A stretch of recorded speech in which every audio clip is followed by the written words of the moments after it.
My name is Joe, and I have been a practicing pagan since around 1975. And I have been involved with various traditions, which include Nurged and Gardnerian and the Fellowship of the Spiral Path. I have done some studying in the fairy tradition, that's F-E-R-I. There are several different things, including radical fairy. So this is to make the distinction. The fairy tradition was started by Victor Anderson and is somewhat shamanic in its nature.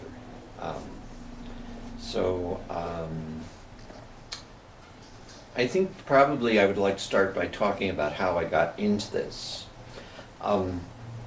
For a long while I said, when you talk to someone who is in the craft who is female, they will tell you, I attended a women's circle and I felt like I was coming home. When you talk to someone who is male, who is involved in this belief system, it usually starts out with, the woman I was dating or my ex-wife turned me on to this. And that is indeed my experience. I was living with a woman who I knew had some background in magic, and she'd given me some information about it, but I really didn't know a whole lot about it. But she had been trained in an English tradition of what many would call formal Wicca. And then, at the time that I knew her, she was thinking about starting a Dianic coven. But her background said to her that she needed a high priest. And through an onset of circumstances which she didn't entirely plan, she ended up initiating me and using me as her high priest. I am the only man I know who has ever been high priest of a Dianic coven. But my early orientation and feelings were toward the goddess. And it was only later, mostly when I became associated with my current wife, that she kind of started making me feel good about being male in the craft. And her background is interesting too, because her orientation turned out to be much more God-oriented. And so we balance each other out in that way, and kind of have educated each other about the other gender point of view. So that's kind of very bare bones, kind of where I started out and where I have started to come to at this point. And yeah, so I am opening myself now up for questions. Well, you mentioned some of the difficulties that you had as a male in the craft.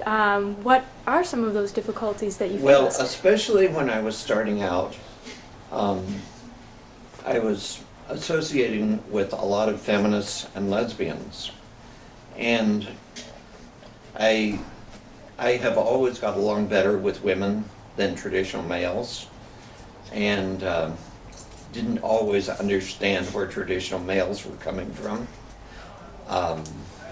It is not that I internally identified as female, but just was more simpatico with nurturance operating from the heart, that kind of thing. And so, but I did come to a point where I realized that spiritually and emotionally, my needs were not being met in that environment. And again, my current wife kind of, again, made me feel good about being male and helped me round out the picture. She used to very much complain, again, back in the late 70s through the 80s, there was a very strong feminist flavor to a lot of Wicca, pagan, what have you. And she used to complain about, like, being in circles with women who saw nothing wrong about making castration jokes. And she would say, no, you are doing the same thing to men that they've been doing to you. And that isn't solving the problem. So, yeah. So things are better now. The whole gender issue has opened up, and people are becoming more aware of all the aspects of that issue, and are hopefully becoming more sensitive to all the aspects of that issue. Because, now we're not just talking about problems between men and women, we're talking about transgender, transsexual, and expanding our awareness of all the gender issues. Is there any advice you would give to young men in the community today? I would say, have faith in your own path. Listen to your heart. It is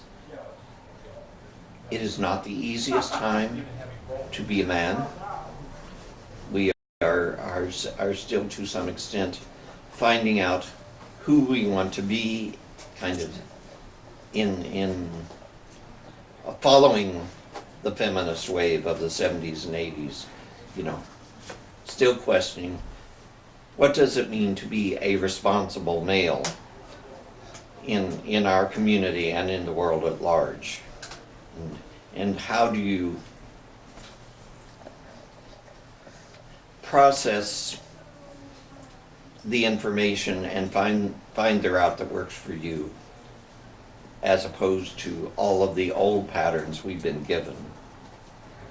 You need to find out really who you are and what kind of man you want to be, and explore as many options as possible before you find the one that works. It sounds like that advice extends even beyond the pagan community to just all men. Of course, of course. But one would like to think that our community is perhaps a little more aware and is trying to explore more options. Would you say that anything here at Pantheacon has been exemplary of this? Well, particularly this year, there has been a focus on diversity, and very glad to see that. There was an unfortunate incident at the end of the last Pantheacon, which I think kind of awakened people to the need to explore diversity and honor diversity. So, yeah, there's been a lot of that going on, and I welcome it.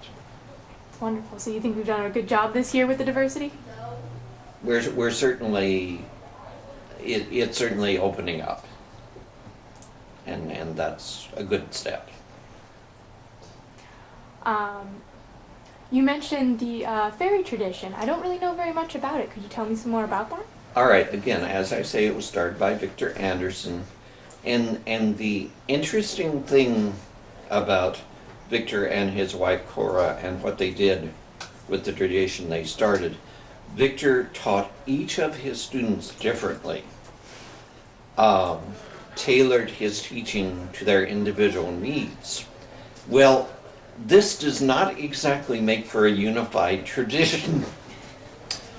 So the easiest general statement you can make about the fairy tradition is that it tends to be shamanic. It tends to focus on individual development and spiritual path, as opposed to many other traditions which have like the set of rules and the set of rituals. The fairy tradition is far more focused on individual development. I had one fairy teacher who told me if we had grown up in a pagan culture, we would be taught spiritual health in the same way that Americans are taught things like bathing and teeth brushing. That we would also know about spiritual maintenance. And I think that is what the fairy tradition particularly focuses on. Is it talks about what it calls the three souls. And the ones, they sort of correspond to the Freudian three aspects of the self. There is the one self which is visualized as being located sort of in the lower part of the body, which is like the child self, which is very emotional, very basic. Then there's what is called the talking self, which is the more intellectual self, which relates to the outside world. And then there is the God self, which for those who are familiar with ceremonial magic could be equated to the holy guardian angel, which is guiding us on our path. And the interesting aspect of that is in fairy that it is the child self that communicates with the God self. The talking self has to kind of talk to the child self to get the information from the God self. And ideally in fairy what you do is align the three selves so that they are all communicating with one another. So that's a very quick and cheap rundown on what fairy. It's very It's all informative about. and it's a great jumping off place. Is there any other aspects of yourself you think would be useful for people to know? Let me think about it a moment. I was just talking to a young man and remembering one of the things that occurred to me when I started on this path, which is to regard everything that happens to you as a lesson, as intentional. Now, the trap you have to worry about when you start thinking that way is not to hear it as God is mad at me, so this is why this is happening right now. But rather to think more objectively, no, this is a lesson. What is it trying to tell me? It's not that I've been bad or I should be blaming myself.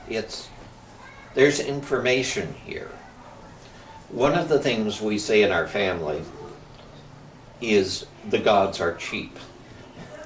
And what we mean by this is in any encounter between two people, there are probably going to be at least a lesson for each person, and probably more. And because it is our view that the gods like to cram as much information as possible into any given experience, and it is your job to listen, to open yourself to that information. Thank you very much.